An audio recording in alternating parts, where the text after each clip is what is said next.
روحانی قرآن پاک کو تفسیر کے ساتھ سننے کے لیے ہمارے چینل رفیع اکرم آفیشل کو سبسکرائب کریں اور پاس میں دیے ہوئے بیل آئکن پہ کلک کریں اور ایسے آنے والے ہر ایک ویڈیو کو فل واچ کریں اور اپنے دوستوں کے ساتھ شیئر کریں۔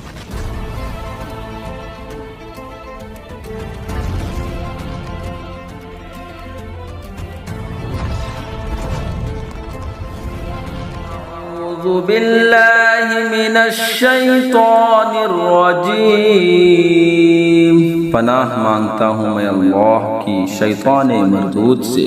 وَمَن يَبْتَغِ غَيْرَ الْإِسْلَامِ دِينًا فَلَن يُقْبَلَ مِنْهُ وَهُوَ فِي الْآخِرَةِ مِنَ الْخَاسِرِينَ۔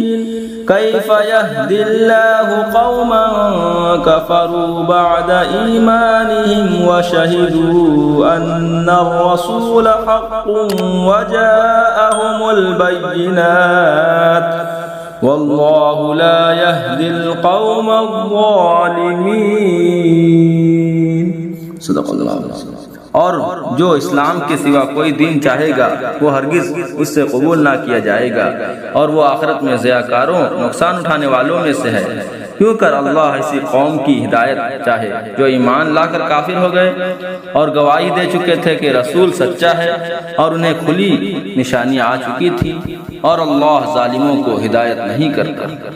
یعنی سید انبیاء صلی اللہ علیہ وسلم اور وہ روشن معجزات دیکھ چکے تھے اور کفر سے باز آ گئے۔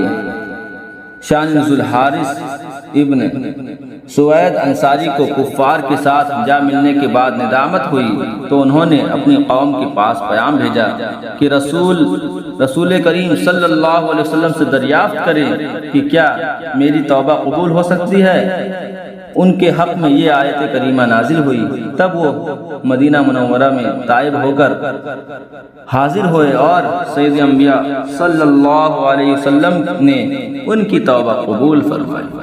صدق اللہ العظیم۔